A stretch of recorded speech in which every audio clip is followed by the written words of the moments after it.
Good evening. You're watching the main news on HKIBC. I'm Azam Khan. Here's a look at tonight's top stories.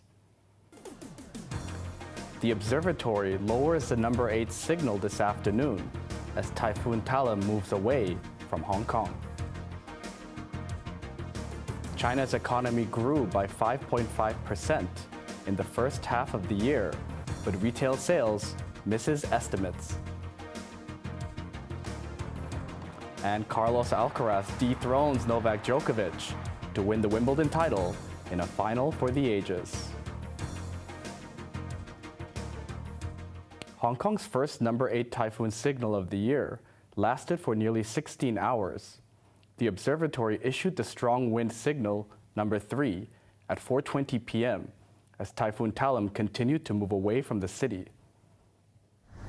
Ferry services gradually resumed later in the afternoon, allowing residents of outlying islands to return home. The first ferry to Chung Chau departed from Central at 5:40 p.m. KMB services resumed at 5 p.m., half an hour later than City Bus. The MTR, which remained in operation for the whole day, ramped up service frequencies for most lines to around 5-minute intervals. The Immigration Department also reopened its service centers for people wishing to replace their identity cards. The city's first number 8 gale or storm signal of the year was up for almost 16 hours, but Tropical Storm Talim did not cause severe impacts to the low-lying areas. Janice Low reports. It was relatively calm at Hang Fa Chun, even after the number 8 northeast gale or storm signal was issued at 40 minutes past midnight. The residential development is known to be vulnerable to inclement weather, owing to its low-lying nature and seaside location. But apart from waves splashing the seawall, the area escaped major damage this time. That was even after conditions deteriorated after dawn. Storm watchers stayed well away from the shores. This resident decided to capture the impact of Typhoon Talim on camera. The winds were very strong, but the waves were lower than those created by Super Typhoon Mangkhut in 2018, he recalled. This man even showed up with a gadget to test the wind speed. There's a huge difference between experiencing the winds in real life and simply crunching statistics, he explained. Over in Lei Yu Mun, a determined swimmer went about his daily habit as usual. There's nothing to fear, he said, adding he's done this every day for over a decade. In the fishing village of Tai O, residents prepared for the worst by putting up water stops and sandbags. The village, known to be prone to flooding, saw water levels reach 2.9 meters at one point. But this shop owner said it was nothing compared to 2 super typhoons a few years ago. There were 55 reports of fallen trees during the 15 hours or so the number 8 signal was in force.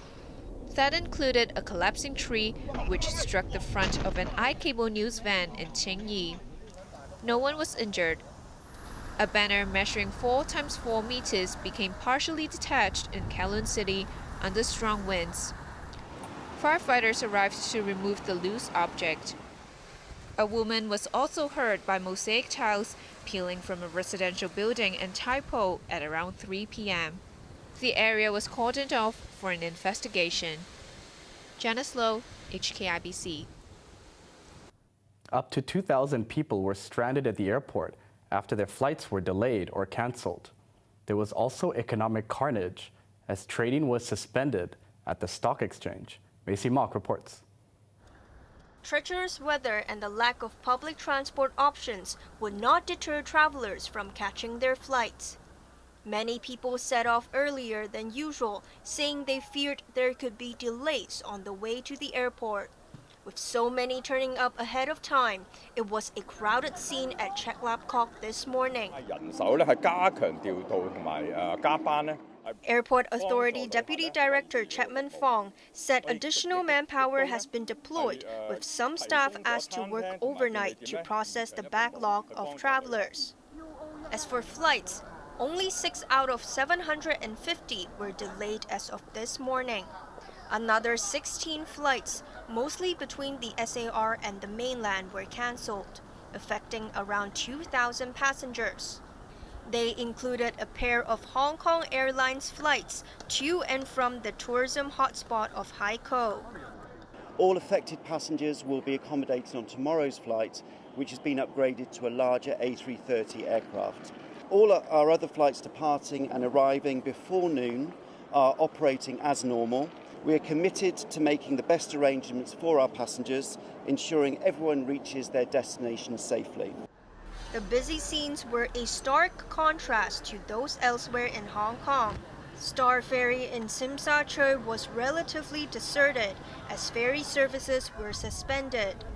It was a disappointing day for tourists as museums run by both the government and the West Kowloon Cultural District were closed, alongside the 2 theme parks, Disneyland and Ocean Park. The stock market was also closed, although the Hong Kong Exchanges and Clearing is now looking to abolish the rule which forbids trading under inclement weather. Maisie Mock, HKIBC. The Communications Authority has launched a 1-month consultation over a plan to exempt broadcasters from an impartiality rule on programs related to national education, identity, or security law. The authority says TV and radio licensees feared they might receive complaints for not ensuring impartiality in news and current affairs programs, but doing so in shows related to national identity and security could risk breaching the law. Members of the public are advised to submit their opinions before August 16. Overseas, Russia has halted the Black Sea grain deal, which allowed food to reach regions which are struggling with hunger. The Kremlin said Russia will return to the deal when its side of the agreement is met. Moscow has complained that restrictions on shipping and insurance have hampered its exports of food and fertilizer, also critical to the global food chain. The accord between Moscow and Kyiv was mediated last summer by Turkey and the United Nations to allow grain shipments to go through ports in the Black Sea region. Russia has also claimed that most of the grain exported as part of the deal has ended up in Europe instead of Africa and Asia. While tourists flocked to Death Valley in California to experience the heat, those who visited over the weekend got more than what they bargained for. The phenomenon is also replicated in other parts of the world. Furnace Creek, a fitting name. The Death Valley area, which runs along the border of the U.S. states of California and Nevada, reached a record sizzle of 53.33 degrees Celsius. That did not stop tourists from across the country to come and experience the burn. I would just want to go to a place sort of like Mount Everest to say, you know, you did it, you climbed it. So when I realized it was going to be over 120, I came out the first day. Death Valley's swelter reflects blistering heat waves, not just across the United States, but the world over.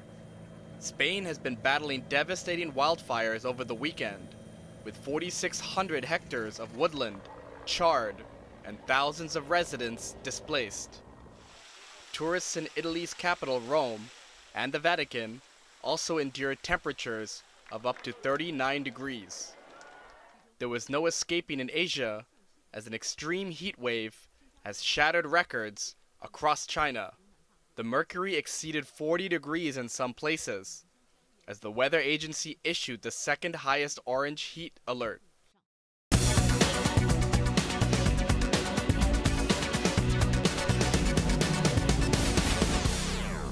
China remains on course to achieve its full-year growth target of 5%, even as the latest economic figures missed estimates. Youth unemployment has also hit another record high. Sachin Katvi reports. It was halfway through 2023, but growth in the world's second largest economy continues to falter. China's economy grew by 5.5% year-on-year between January and June. While the uptick seemed significant, it was achieved through a very low base of comparison last year when there was hardly any economic activity due to a widespread lockdown. Industrial output, a key indicator of manufacturing activity, rose 4.4% last month, up from a 3.5% increase in May. But demand in many production sectors remained low. Despite all efforts to revive the sector, property investment shrank 7.9% in the first half of the year, worsening from a 7.2% drop between January and May. The tills kept ringing at least. Retail sales improved 3.1% in June from a year ago, but missed the expected target of 3.5%. The performance was a far cry from the 12.7% jump in May. Unemployment for youngsters aged 16 to 24 hit another new high of 21.3%, up from 20.8% in May. The urban jobless rate remained unchanged at 5.2%. Pressure is now on Beijing to boost its stimulus measures if it were to maintain its target of a 5% growth this year. Sachin Katwi, HKIBC. On to the weather now. It'll be cloudy with occasional squally showers and thunderstorms tomorrow. Temperatures will range between 27 and 30 degrees. Expect similar conditions for the coming days. Now let's take a look at the weather around the world.